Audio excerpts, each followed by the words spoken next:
It was summer 1997 when I moved to Evansville, Colorado. It was supposed to be a pit stop, a cheap place along my route, hopefully to make some money to take me the rest of the way to California. I had some friends living in San Francisco that I'd planned to crash with until getting on my feet, but even paying for 1/4 of an apartment in San Francisco cost way more money than I had to my name, which, after staying in motels and eating out for several weeks, was almost zero.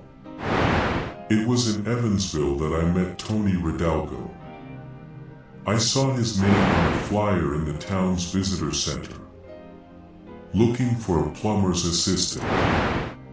No experience needed. Competitive pay. Usually, competitive pay was code for we pay shit, but I decided to give it a shot anyway. I called him from a pay phone, thinking he wouldn't answer as it was late in the day. "Hello?" he asked in the gruff voice of someone who'd spent decades smoking. "Hi, I'm calling about the job," I replied. He paused for a moment before saying, "What's your name?" "Forrest." "You local?" "No, I actually just got to town earlier today." Again, he paused. I'd wondered if he'd hung up, but could hear soft breathing on the other end. I don't have much plumbing experience," I said, thinking he was waiting for me to speak. "But I'm a hard worker and a fast learner. You know how to hold a wrench?"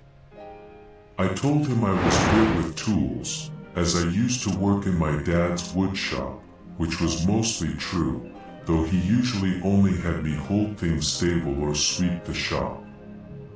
He was always scared to have me use the saws, saying he couldn't afford to have a doctor sew my finger back on if I sawed one off. He said I had all the experience I needed and introduced himself as Tony. We agreed to an in-person interview the next day. The interview was held at this small warehouse on the east side of town. The little Camry that my dad left me had trouble with those mountainous roads, whining and whirring every time it took a slope. It thankfully made it to the warehouse with little time to spare. Tony was waiting outside, smoking a cigarette when I arrived. He was a large man, at least 6'3", with a pot belly and thick glasses. He waved at me to follow him inside. The inside was filled with PVC pipes and shelves containing everything from brand new tools to cleaning supplies to loose wood panels. I would have thought he was running some sort of miscellaneous hardware store out of the place. "Got everything you need, I suppose," I said to him while looking around. "Yup," he said. "Just me here and ordering supplies takes a while, so I tend to hoard the stuff I need." He led me to an office in the back with dim lighting and a desk stained white with paint. "You said your name is Forrest, right?" he asked. "Yes, sir," I replied. "Forrest Aldez." "Where are you from, Forrest?" "North Carolina. A small town called Louisville.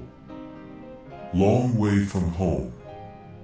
"Yeah, it was time for a change." He paused. "Well, to tell you the truth, I just need someone I can trust." "That's me, sir," I replied with a smile. He leaned back in his chair and nodded. We sat in silence for a moment, making me wonder if I was supposed to say something.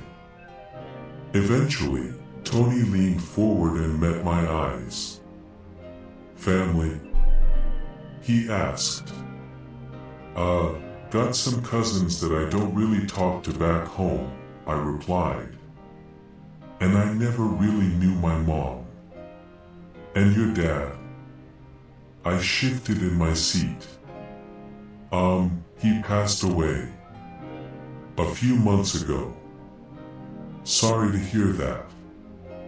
Nah, I said. He was sick for a long time. I think it was for the best. He smiled to himself and nodded. We sat in silence for another moment as his eyes drifted to a picture frame on his desk. He smiled at it and then turned it around. There were 3 people in the picture, all standing arm in arm in a clearing surrounded by pine trees. Tony himself, a thin woman, and a young boy with shaggy blonde hair. I leaned forward and smiled. Beautiful family you got there. He turned the picture back and smiled. Yes, thank you. Family is important. The most important thing there is. You're right about that, I said, smiling. He stared at the picture for another few moments before turning back to me as if he'd forgotten I was even there. Well, Forrest, I think you'd be a great addition to the team, and by team, I mean me, he said with a laugh. He leaned over to shake my hand, and I shook it back. I was prepared to talk money, but before I could say anything, he told me the salary, which was less than I hoped, but more than I expected. Either way, it was more than my current pay of $0 per year. He stood and took my hand. You'll start tomorrow, he said. The jobs with Tony took up most of the day. And he was right, there wasn't a lot to most of the jobs, at least on my end. Install some pipes here, unclog a sink there. He handled all the difficult stuff. And when I needed help with the easy stuff, he never made me feel stupid about it. Not like bosses I'd had in the past who made me feel like a Neanderthal for not being able to do something perfectly that I just learned. One day, we were working in the crawl space under a house.